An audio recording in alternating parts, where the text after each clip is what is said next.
Hi, welcome back to another episode of The Deceitful Liberal, hosted by me, Adam Gibbons, radical right-wing author of the book The Deceitful Liberal.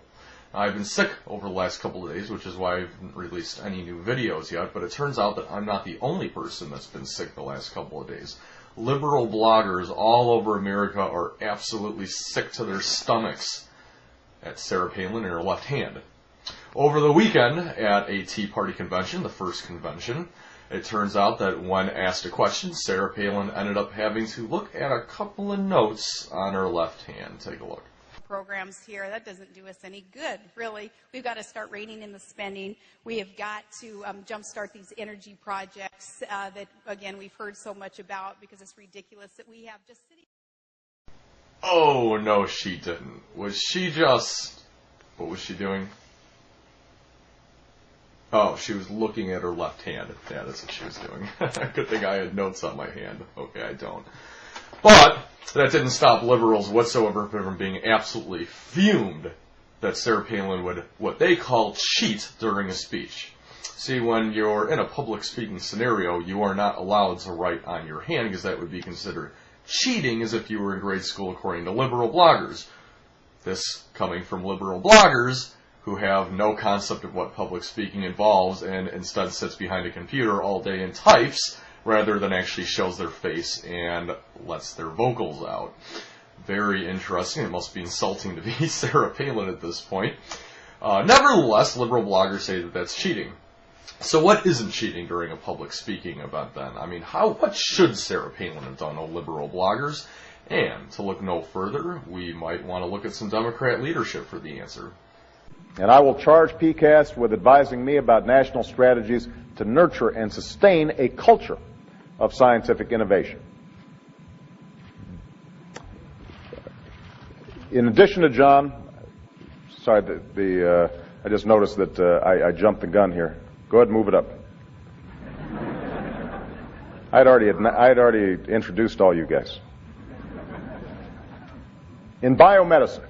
Oh yes, the teleprompter. That's what Sarah Palin should use during her speech. That way, instead of just cheating for a couple seconds on the speech, she can cheat throughout the whole entire speech because she's reading something that somebody else wrote and she doesn't really even know what's on it. But what happens if the teleprompter just stops working? Then don't you look like the biggest douchebag in the planet?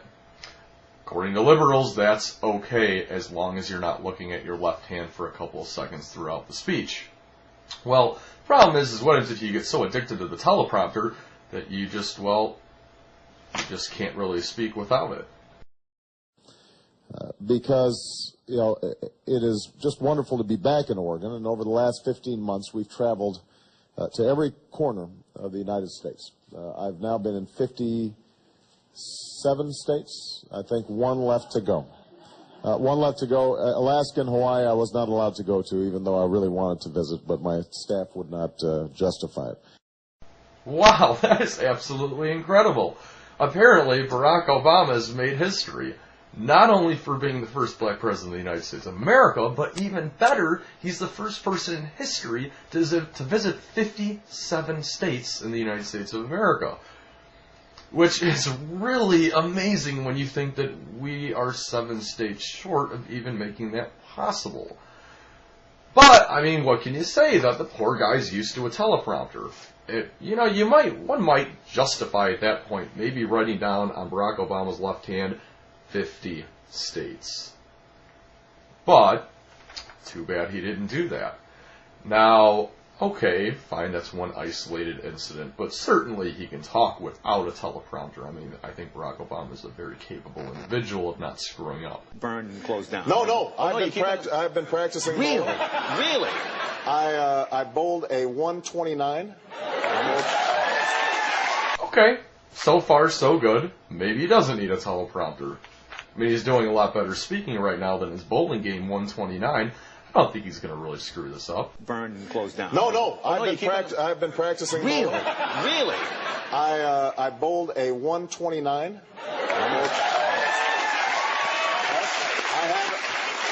Oh no, that's very good. Yeah. Oh, that's very good, Mr. President. This is like Special Olympics or something. No, that Oh, Barack Obama, you little charmer, you. You're such a funny guy. Wait a minute. What did he just say on the last part?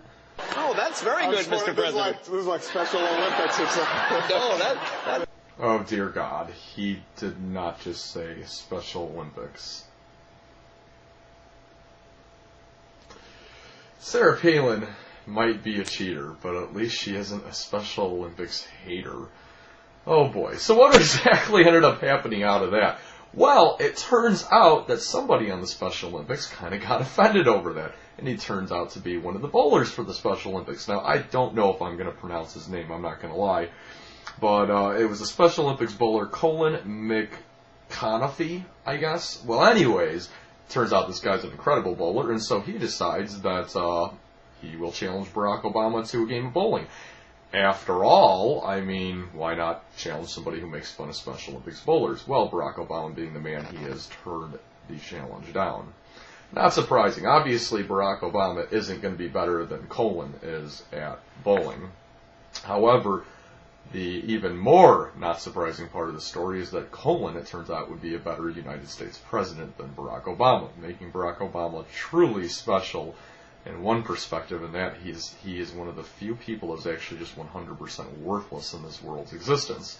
And you know you're especially starting to get worthless when even David Letterman starts ripping on you. If you've ever done this before, this is an excellent segment, and you folks thank your lucky stars you're here tonight. It's time for the Barack Obama count. Let me repeat that. Barack Obama count. Okay. Are you ready? Yep. Here we go. all those things override a guilt by association. Some of these issues to talk more fully about with full documentation that there's nothing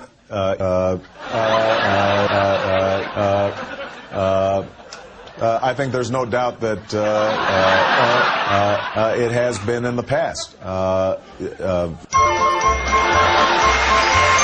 makes a good point. Even though he was on for a couple seconds, Keith Olbermann's facial expression was just absolutely killer and priceless in that scene.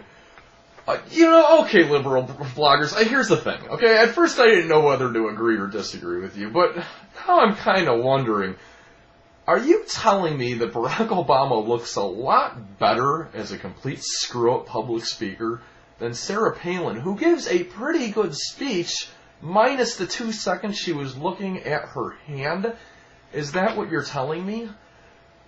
I don't know. Maybe it's because we're just talking about public speaking. I mean, how about a one-on-one interview? I mean, no teleprompters.